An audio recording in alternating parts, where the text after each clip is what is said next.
All right, so welcome. I'm in Minnesota Hunter here. So I wanted to do a fairly quick video here on just setting up a personal defense, home defense rifle. Um, there's a lot of information out there. There's some really good information out there from guys like Honest Outlaw. There's also some really bad information out there. Some of the stuff I've come across lately is just appalling. So I wanted to give you guys, I guess, some advice and some experience from somebody that actually does this for a living and whose life depends on AR-15. So I'm a very experienced law enforcement and military guy. I did 22 years in the Guard, 2 combat deployments to Iraq.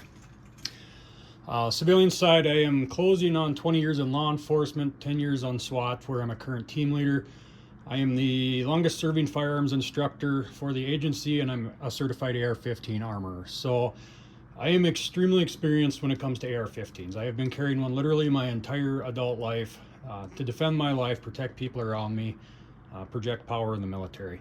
And I have went through a ton of them, right? Everything from the 7.5s up to M16s, Colt AR-15 Alpha 2s. I've shot AR-15s from, close to 2 dozen manufacturers. I build my own. I help other people build them, pick components, stuff like that. So again, just wanted to get an honest opinion out there. You see a lot of videos from guys that don't actually use these from self-defense, right? The majority of people on TV, your real popular YouTubers and stuff, they're not law enforcement guys, they're not military guys. They've never actually had to defend themselves with an AR-15 or go out and carry one for a substantial amount of time. And I'm not saying that they don't know what they're talking about.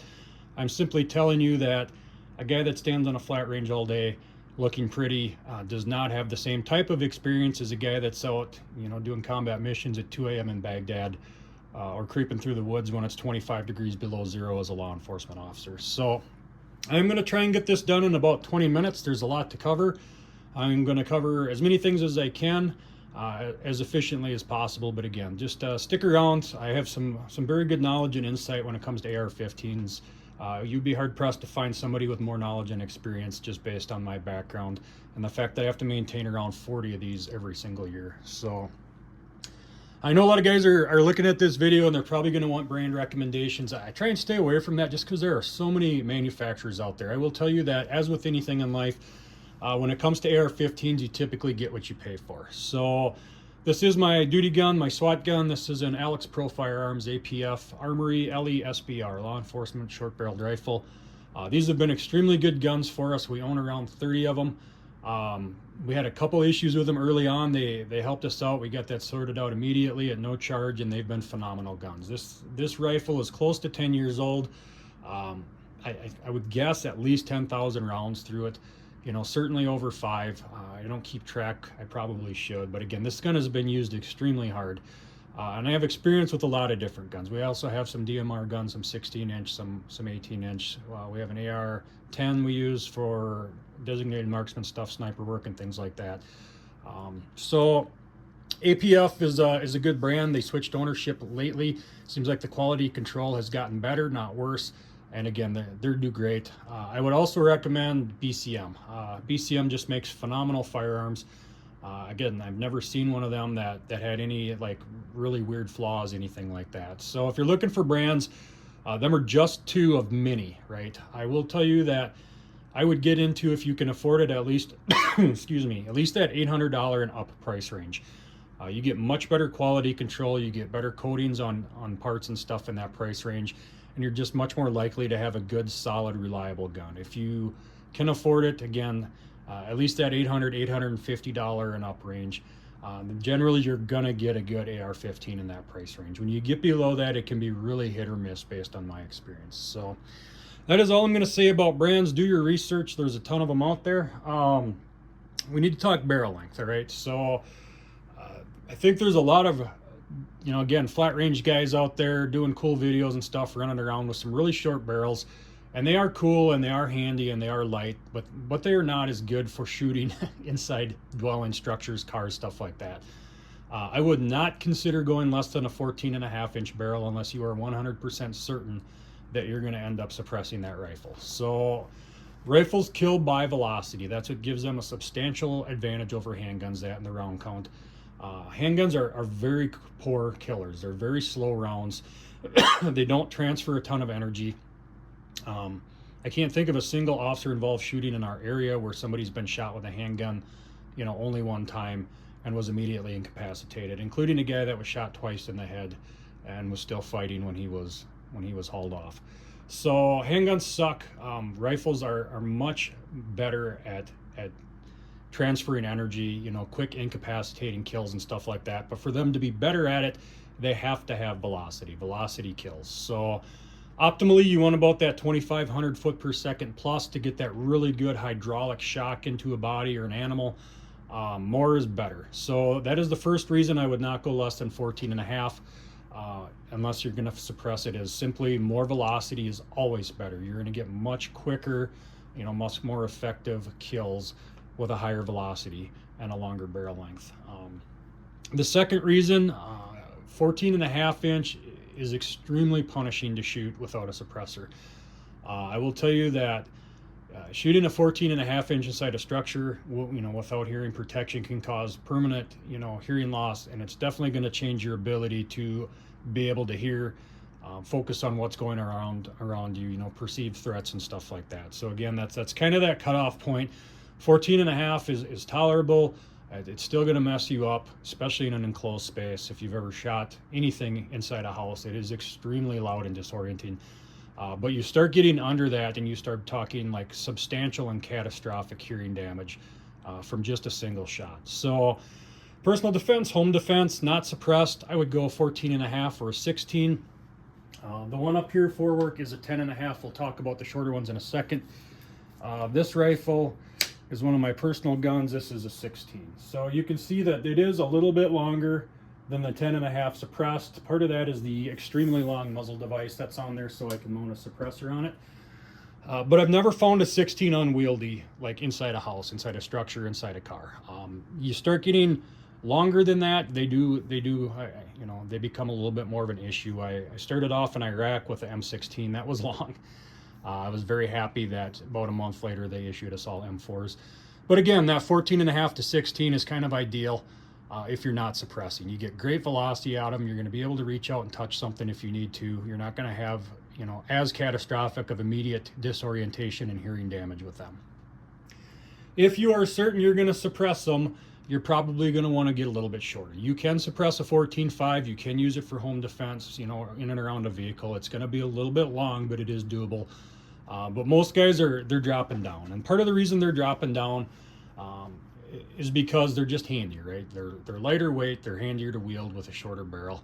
I will tell you, this is a 10 and a half. We will probably not be purchasing 10 and a halves again. These have been really good rifles, but there's just a substantial velocity deficit to 10 and a half. You also get increased, accelerated parts wear because you have much less dwell time with a 10 and a half than you do with a longer barrel.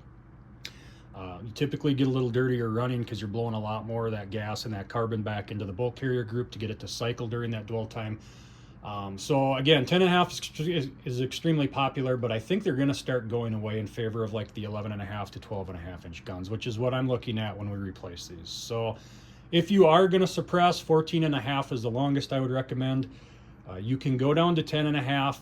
Just understand that with these and the ammo we're shooting, we get about 117 yards of good, useful velocity where that bullet is going to function, and that's it, which is substantially more than you should ever need as a homeowner, and again, in a home defense, personal defense situation. But again, more velocity is better. So if you are going to suppress, I would recommend 11 and a half to 12 and a half. They are becoming much more popular.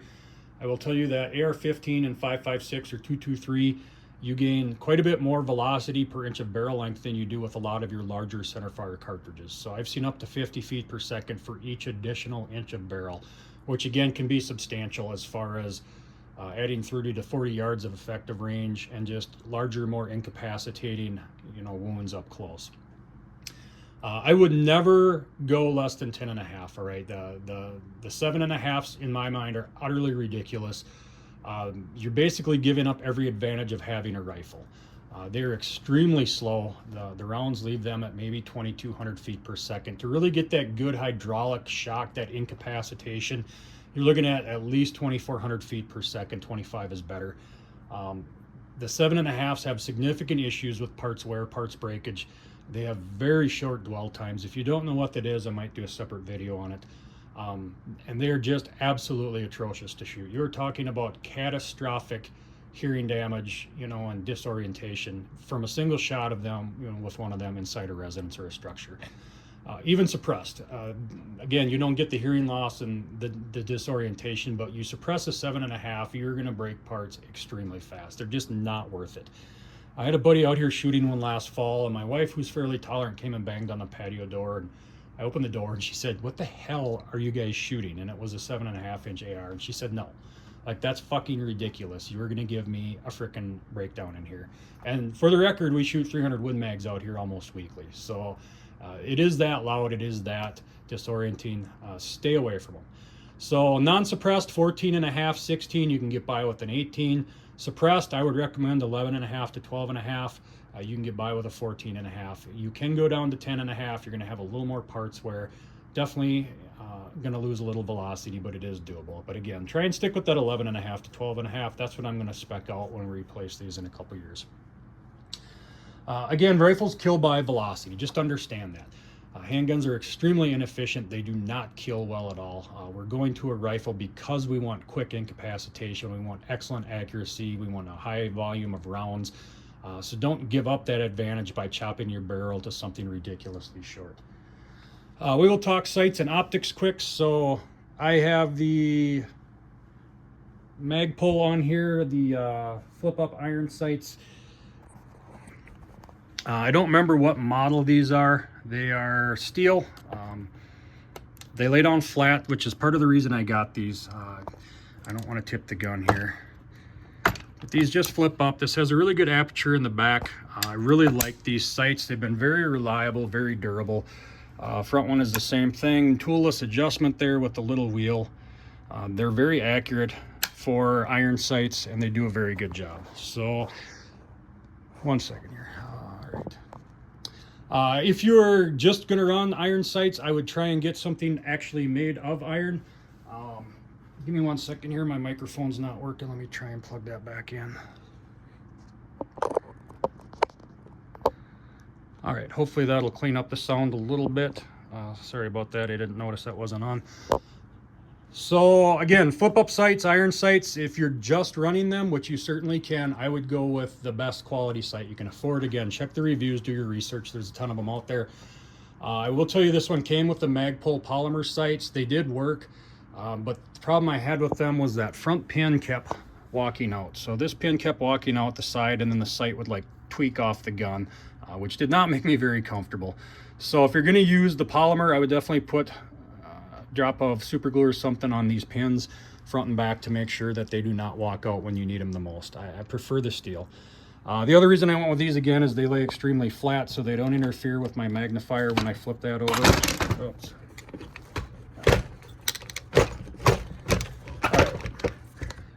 And they also don't interfere with night vision if I decide to put a PVS 14 up on the gun itself. So pick a good set of sights. If you were going to run optics, again, you typically get what you pay for. These are Trijicon MROs. We had EOTech previously. These have been good optics. We've had these for probably 8 years now. We've had very few issues with them. They are starting to get old and wear down.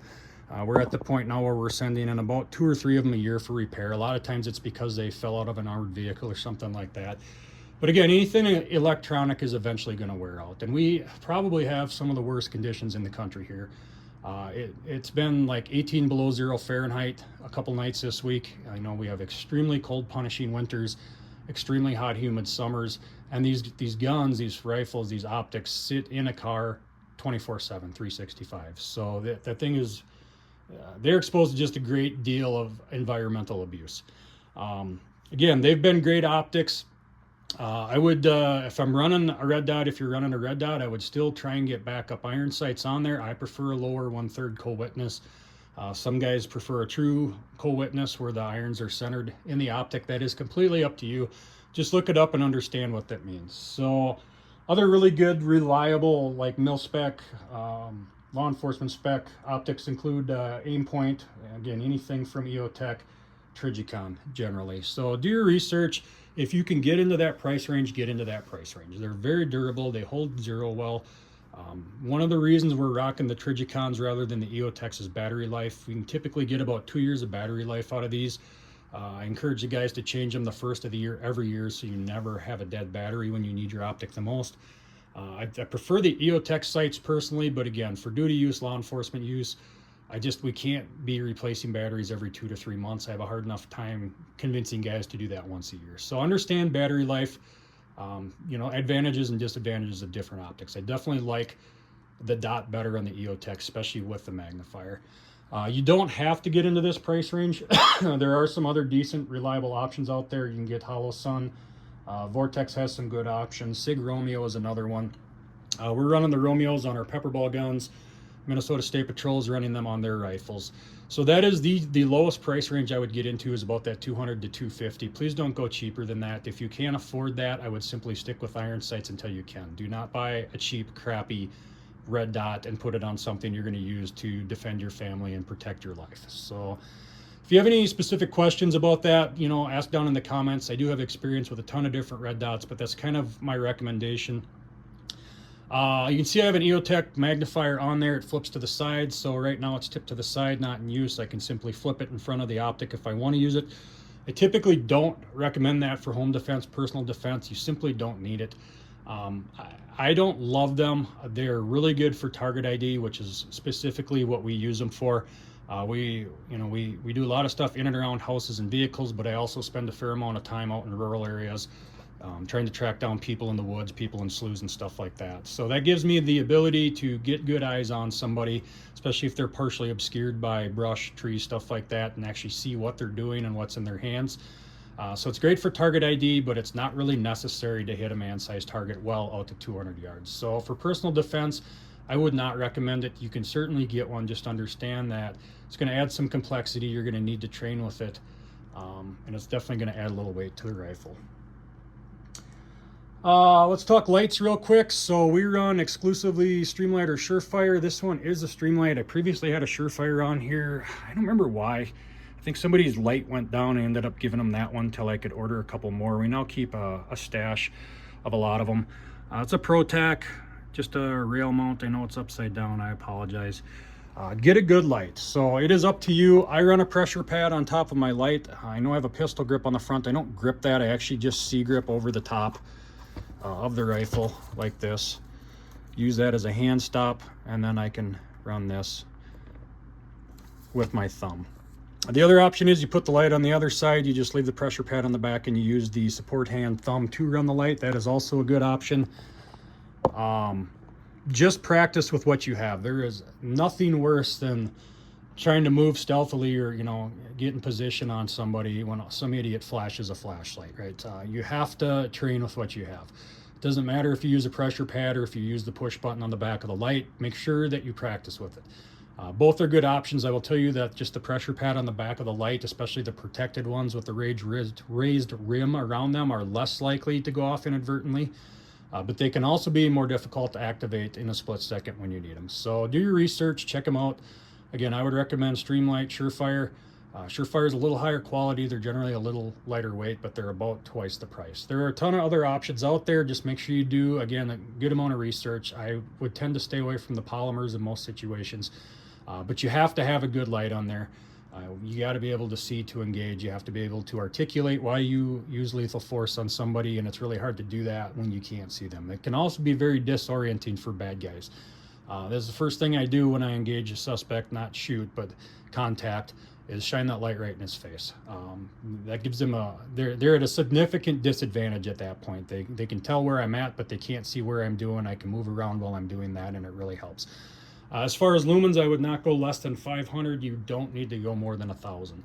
I prefer right around that 1,000 range. If you start getting, brighter than that, you start running into like really heavy flashlights, really clumsy lights, and it's just not necessary. I can easily see past 100 yards with a 1,000 lumen rifle light.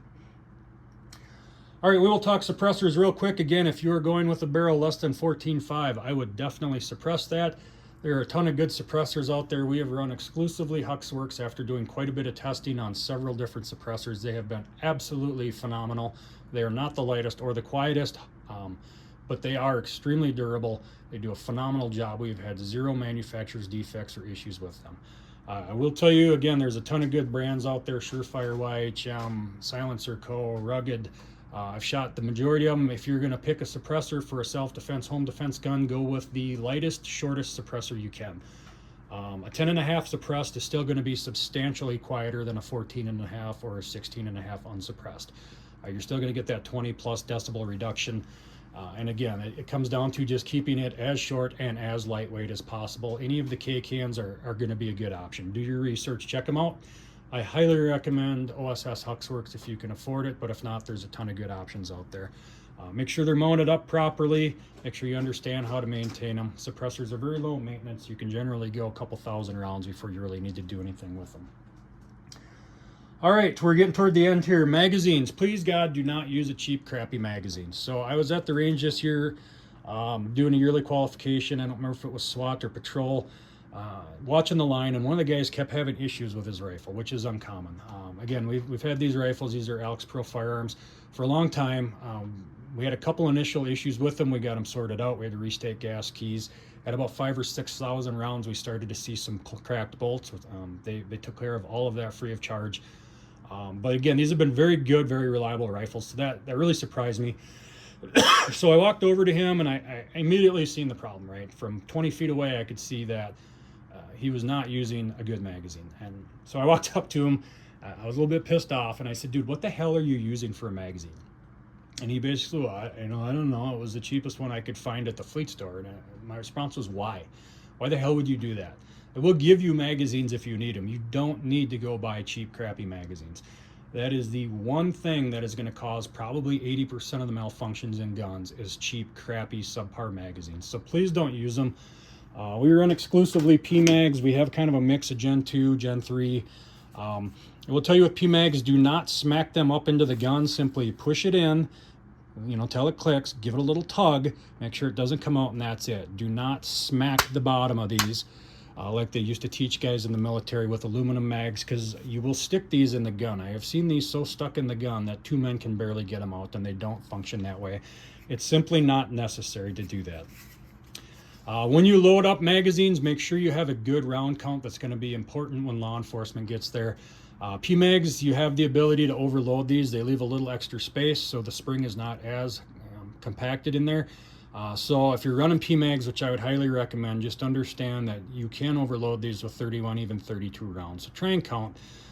For reference on mags, so if the right round is up, when you look at it from the primer side, the back of the round like this, it is even. So right now there is an even number of rounds in here.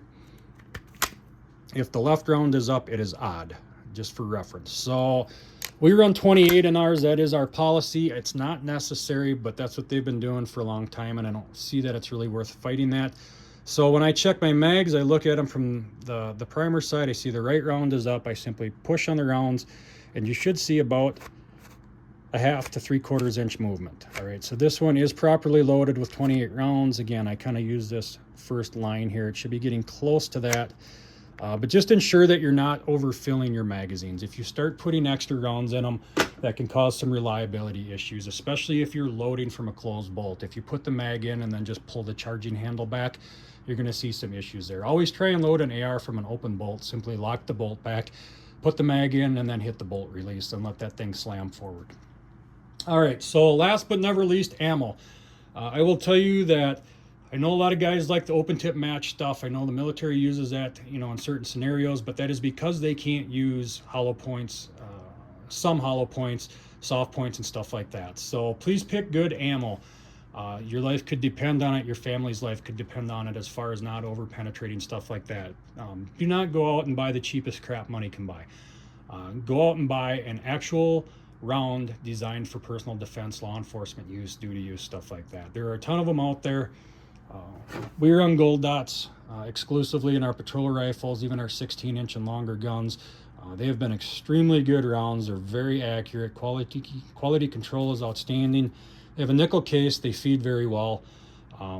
Federal Fusion's another good one. Hornady has several options. Understand that some of the Hornady stuff is going to be barrier blind, especially the copper bullets. You're going to get a lot of penetration with them, which you might not want inside a house.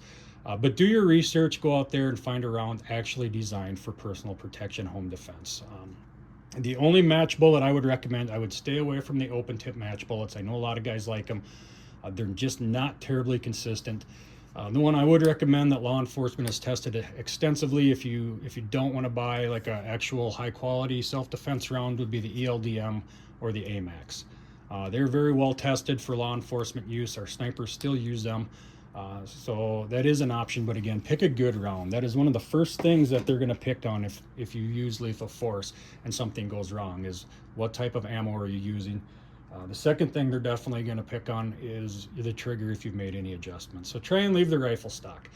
I think I'm going to wrap it up here. Please hit the like and subscribe buttons. Again, I have a ton of experience. I have a ton of things I want to share with people, just honest, accurate information. I'm not funded by anyone. I'm not sponsored by anyone. I was friends with the guy that owned APF previously. He sold the business. I no longer know the owners, but from what I can tell, they're still putting out great rifles. So I did have that affiliation in the past. I no longer do. Again, like and subscribe. Leave your questions below. I'm happy to answer questions on optics, magnifiers, suppressors, ammo, magazines, stuff like that. I hope everyone enjoyed the video. I hope everyone's having a great deer season. I am going to try and go smack one with the smoke pole tonight. Again, leave any questions you have below, and thanks for watching.